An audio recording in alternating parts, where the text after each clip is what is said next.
자, 리포트에서 보신 대로 이제 소아청소년 환자를 진료할 의사가 줄면서 대규모 진료 공백이 우려가 됩니다. 소아과 의사 대란 소식과 함께 한 주간의 이슈도 살펴보도록 하겠습니다. 네, 이현정 문화일보 논설위원 계속해서 함께 하시고요. 승재현 형사법무정책연구원 연구위원 새로 모셨습니다. 안녕하세요. 네, 안녕하세요. 안녕하십니까. 승 의원님, 먼저 지금 이 리포트에도 나왔습니다만 도대체 의사가 얼마나 부족한 겁니까? 이 소아과. 사실 이게 뭐 어제 오늘 일은 아니죠. 네.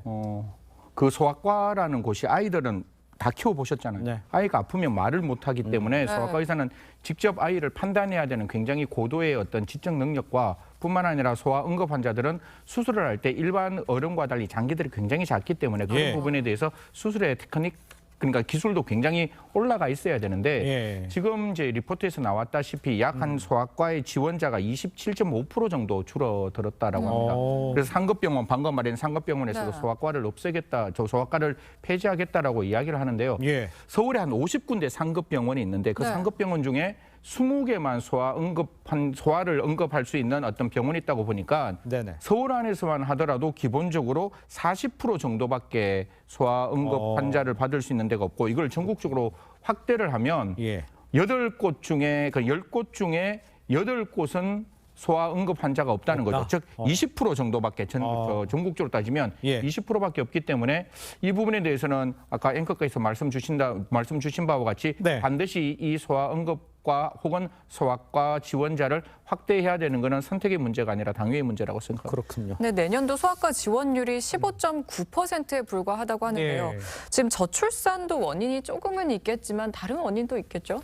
그렇죠. 이게 뭐 저출산 현상이 되는 이유 중에 하나가 바로 이게 이제 소아과 갈 데도 없고 지금 뭐 이것뿐만 아니라 지금 뭐 산부인과, 흉부외과 다들 이제 이게 부족한 맞아요. 거거든요. 예. 네.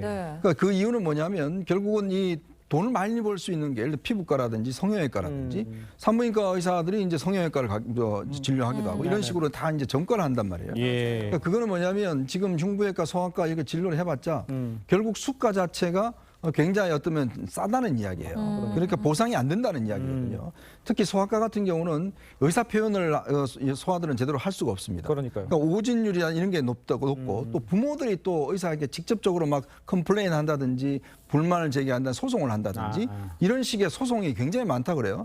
제가 아는 소아과 의사도 이게 소송의 위험 때문에 소아과를 하기 힘들다는 이야기를 많이 합니다. 그러니까 그러다 보니까 수가도 적고 수입도 적은데 또 그만큼 위험 부담은 크고 뭐 그러니까 누가 하겠습니까? 그렇다면 결국은 이거는 정부 차원에서 이 소아과에 대해서 수가를 높여준다든지 네. 특별히 어떤 대우를 높게 해준다 이런 식의 어떤 대책이 있지 않으면 지금 우리가 저출산 이야기 하는데 예. 이런 식이 계속되면 결국 더 저출산은 지속될 수밖에 없죠. 자, 이현정 위원도 지적해 주셨습니다. 수가 인상 말고 정부가 또 뭐 특별히 뭐 어떤 대책들을 좀 마련한 건 있습니까? 뭐 사실 뭐 주위에 다 의사분들 계시고 또 우리 위원님도 의사분이 계시는데 저 주위에도 지금 두 가지를 반드시 좀 해달라고 요청하는 게 뭔가 하면 그 수가라는 건 당연하겠죠. 사람이 노력하는 것만큼 돈을 지급하라. 그렇겠죠. 이거는 어떻게 보면 자본주의 사회에서 예. 원칙적인 것이고 그렇죠. 더 중요한 거는 지금 의사들이 바라고 있는 건 돈뿐만 아니라 자기들의 삶에 대한 월라벨이 필요하다는 거예요. 네. 지금 소아과 교수님들 중에서도 당직을 서시는 교수님들이 다 계신단 말이에요. 그러면 도대체 내가 여기에 들어와서 앞으로 20대에 들어왔으면 60대까지 의사 생활하는데 40년 동안 네. 내가 이런 생활을 해야 되나 그런 어떤 입장이기 때문에 예. 수가 올리는 것뿐만 아니라 의료진의 수를 늘리는 게 중요합니다. 이 수를 늘린다는 것은 우리가 국가에서 바꿔줘야 돼요. 의대 정원이 만들어져 있기 때문에 네. 특정과 아까 그 위원님 말씀 주신 대로 흉부외과라든가 소아과라든가 산부인과라든가 그런 특정과에 대해서는 그 사람들이 충분히 지원해서 거기서 교수가 되고 거기서 앞으로 자기 인생을 40년 살아갈 때 돈도 중요하지만 자기 삶에 충분히 여유가 있도록 예. 그리고 웰빙을 할 수 있는 것까지 함께 보건복지부가 고민해야 되는 대목이라고 저는 생각합니다. 알겠습니다. 예. 다음 이슈도 좀 짚어보도록 하겠습니다. 코로나로 3년 동안 중단됐던 이 부산 불꽃 축제 오늘 7시부터 정상적으로 개최가 된다고 합니다. 자, 뭐 화려한데 걱정도 좀 있어요. 저도 사실 이거 마치고 난 다음 갈까? 뭐 이런 생각을 그렇습니까? 해봤어요. 왜냐하면 서울역이 있으니까 바로 내려가면 그러니까요. 되니까 예. 이게 부산을 노래하다라는 부산 하모니라는 건데요.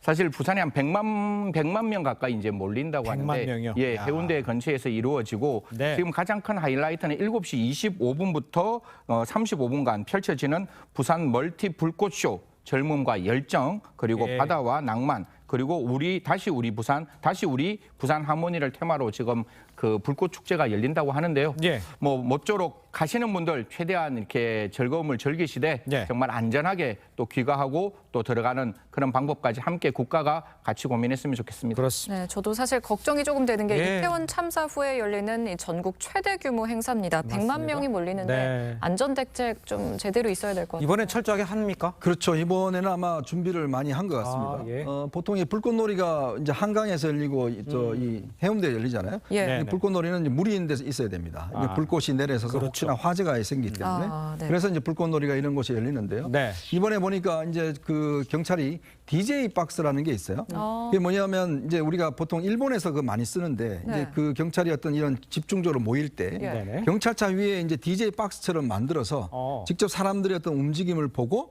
거기서 통제를 하게끔 만드는 이제 그런 시설들이 이번에 새로 도입이 됐더라고요. 네. 그거를 아마 이번에 경찰이 이제 이런 이 해운대 예. 불꽃놀이에 직접 사용할 것 같습니다. 네. 그리고 이제 인원도 대폭 늘려서 15개 중대 경찰관 한 530명이 동원이 돼서 네. 실제로 통제도 하기도 하고 그래서 아마 지난번 우리가 이 할 때 방송 시스템이 너무 없다. 왜냐하면 사람들 경찰들이 알리고 싶은데 뭘 목소리밖에 이야기 안 하고 예. 또 시끄러우니까 주변이 네. 아마 네. 오늘 또 굉장히 시끄러울 것 같습니다. 그렇죠. 그래서 어떤 고성능 마이크라는 이런 걸 통해서 예. 실제로 어떤 이 군중들을 유도하는 이런 어떤 시스템도 이번에 도입이 된다고 합니다. 예, 즐거운 축제인데 이번에는 잘 좀 안전에 유의해서 이루어지는 상황이 되었으면 좋겠습니다. 다음 이슈도 짚어보겠습니다. 자, 불법으로 개인 레슨을 하면서 입시 실기곡을 유출한 의혹을 받는 음대 교수가 구속이 됐습니다. 해당 의혹, 레슨 받았던 학생이 SNS에 자랑하다가 걸렸다. 야, 이건 무슨 이게 어떤 생각입니까? 서울 유명대학교의 이제 음대 교수였습니다. 네. 교수였는데 보통 음악대 같은 경우는 실기 시험을 보잖아요. 그렇죠. 실기 시험이 뭐 나올지를 알면 당연히 붙겠죠. 그렇습니다. 그러니까 이제 이 그 교수가 불법적으로 이제 과외 교습을 한 거예요. 원래 음대 교수들은 못 하게 돼 있습니다. 그렇습니다. 미술도 마찬가지고요. 그러다 보니까 이 미리 어떤 음악이 제시될 것이다. 네. 몇 악장 몇 번에서 몇 번까지 연주하라고 할 것이다. 라는 거를 이제 알려서 연습을 집중적으로 하게 한 거죠. 근데 문제는 바로 이걸 받은 학생이 이걸 자랑을 한 거예요. 내가 알려줄까? 여기서부터 여기까지 나온다. 라고 하니까 학교 측에서 다른 학생들이 뭐냐 이거 네가 왜 아냐?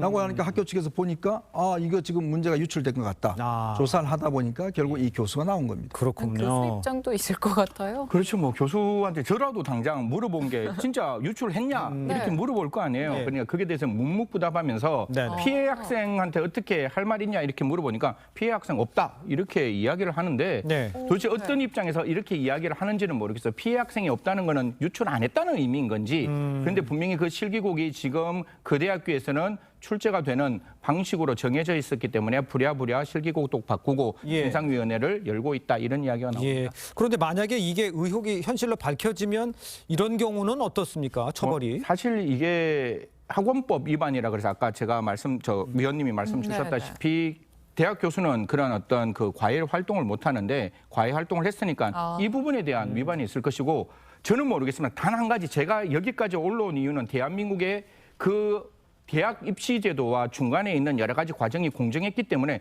저도 여기 와서 패널을 할 수 있는 거거든요. 예. 그러면 정말 노력하는 학생들의 입장에서 보면 예. 이거 진짜 아연 실세갈 일이고 예. 정말 하늘이 무너지는 일이잖아요. 그렇죠. 그렇기 때문에 만약에 이게 유출되었다면 이건 업무방해죄로 처벌하는 건 논외로 치더라도 제가 봤을 때는 분명히 이 교수에게는 엄중한 정말 유출을 했다면 엄중한 책임을 물어야 한다. 저는 절대로 교수가 하지 아니하여야 할 일을 했는 사건이 아닌가 그렇게 생각합니다. 일단 수사 상황은 좀 더 지켜봐야 예, 될 것 같습니다. 다음 이슈도 짚어보도록 하겠습니다. 가수 겸 배우 이승기 씨요. 음원 정산금 이 분쟁을 빚은 이 소속사와 미지급 정산금 50억 원을 이제 받게 됐는데 이게 50억 원을 글쎄 기부를 하게 됐어요. 이거 어떻게 된 겁니까? 네, 그걸 받았을 깜짝 때. 놀랐습니다. 그러니까 이승기 씨가 사실은 10대 때부터 가수 활동을 했잖아요. 네. 근데 지금까지 한 푼도 정산받지 못해 자기 노래에 대해서. 네네네. 왜냐하면 노래를 하면 저작권도 있고 노래 부르는 그게 보상이 있지 그렇습니다. 않습니까? 예. 그것도 놀라운데 지금 이 후크라는 이제 그 기획사에서 일부 한 50억 정도를 이제 통장에 넣어줬는 모양이에요. 받았다는 거죠? 네, 받았다는 예. 거죠. 그랬더니 지금 이 액수가 기본적으로 차이가 난다. 그리고 또 이승기 씨가 나 이거 내가 개인이 가지는 거 아니라 내가 기부를 하겠다. 사실은 굉장히 어려운 결정이거든요. 사실은 이게 돈 액수도 클 뿐더러 네네. 자기가 그동안 한 노력에 대한 대가지 않습니까? 그렇습니다. 그렇지만 본인이 그동안 이 후쿠 측과 같은 갈등을 벌이면서 예. 내가 이렇게 과감하게 그냥 저걸 하겠다는 것은 본인의 어떤 정당성, 그리고 또 이승기 씨의 또 인간성, 뭐 이런 것들을 여러 가지로 볼 수 있는 것 같습니다. 그렇군요. 네, 지금 이 법정 다툼은 계속 이어질 것 같아요. 어떤 쟁점이 계속 좀 두 가지 쟁점이겠죠. 네. 하나는 후크에 있는 그 회사에 있는 돈을 대표가 이렇게 자기 주머니 쓰듯이 확 가지고 나왔다. 그러면 업무상 횡령 내지 배임이 될 것이고 예. 이렇게 했을 거 아니에요. 내가 연장해줄게, 돈 줄게 해서 그 직업을 연장하는 것도 사기가 될 수 있으니까 네. 그 부분 사기죄가 성립되는지 살펴야 한다는 말씀드리겠습니다. 알겠습니다. 자, 두 분과는 여기서 인사 나누겠습니다. 고맙습니다. 네. 감사합니다. 감사합니다.